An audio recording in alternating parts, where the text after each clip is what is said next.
বাসা ভর্তি মেহমান রেখে সেদিন হঠাৎ রাত 11:30টায় আমাকে সাতক্ষীরায় মেডিকেলে চলে যেতে হয়। তো সবাই অনেকে প্রশ্ন করছিলেন আমি সাতক্ষীরা মেডিকেলে কেন গেছি, কী হয়েছে। আশা করি আজকের ভিডিওতে সব উত্তর পেয়ে যাবেন। তো আশা করি সবাই ভিডিওটি না টেনে শেষ পর্যন্ত দেখবেন। আসসালামু আলাইকুম, আমি ঝর্ণা আক্তার চলে আসলাম। আসলে এই যে আমরা সাতক্ষীরা মেডিকেল উদ্দেশ্যে বেরিয়ে গেছিলাম বাসা থেকে, তো মেডিকেলের কাছাকাছি চলে আসছি।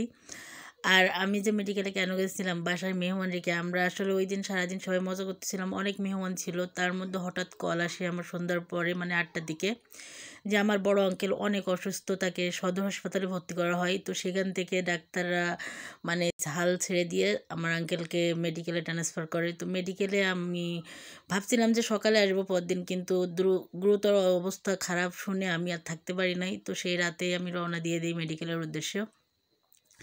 তো আসলে আমার আঙ্কেল আমার অনেক ভালোবাসে, আমিও আমার বাবা চাচাদের অনেক ভালোবাসি। আঙ্কেল মানে আমার বড় আঙ্কেল, আব্বুর বড় ভাই।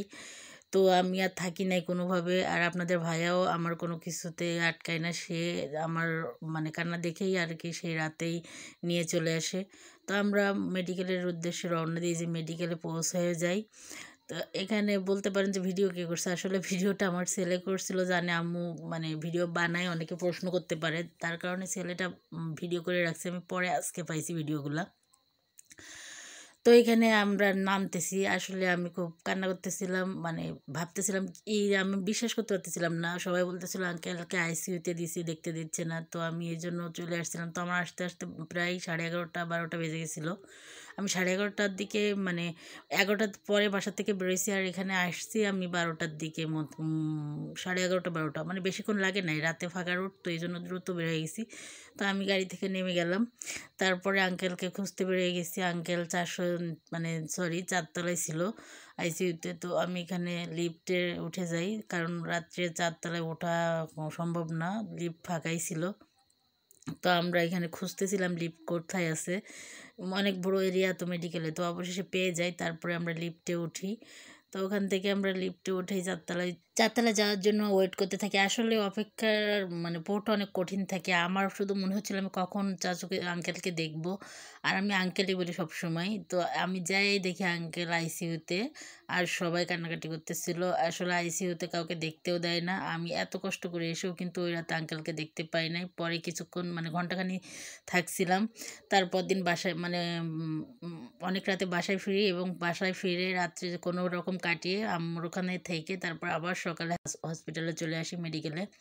তো সকালে এসে আবার এই যে আমরা ভিতরের দিকে যাচ্ছিলাম, মানে রাত্রে তো কাউকে দেখতে দেয় না, 1টা 2টা পর্যন্ত ওখানে আমরা ছিলাম। তারপরে দেখতে দেয় নাই, বাসায় চলে আসছি।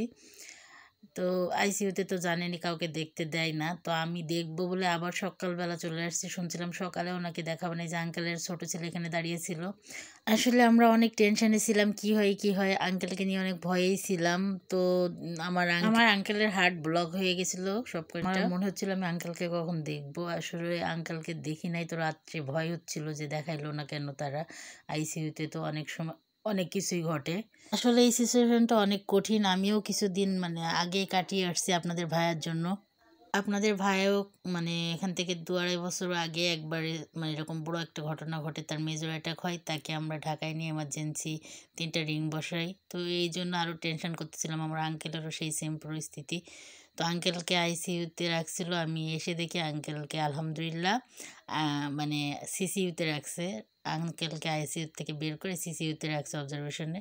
তো এটা দেখে আমার খুব ভালো লাগতেছিল। আমিও আসছি, আঙ্কেলকে সিসিইউতে দিয়ে দিছে। এই যে এখানে আমরা সবাই রেডি হচ্ছে, এটা বোনের বাচ্চা।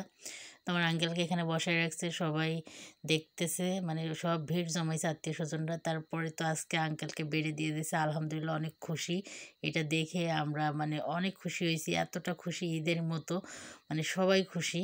তো আমরা এখান থেকে খুশি মনে বাসায় ফিরতেছিলাম আজকে। আর যেহেতু 2 দিন হয়ে গেছে আঙ্কেল সুস্থ, তো এখন তো আমরা খুশি মনে খুশি নিয়ে বাসায় ফিরতেছি। তো এখানে আবার সায়নের আবার 2 নাম্বার পাইছে। তো আপনারা যারা আঙ্কেলকে দোয়া করছিলেন তাদের অনেক অনেক ধন্যবাদ। ভালো থাকবেন, সুস্থ থাকবেন। আল্লাহ হাফেজ।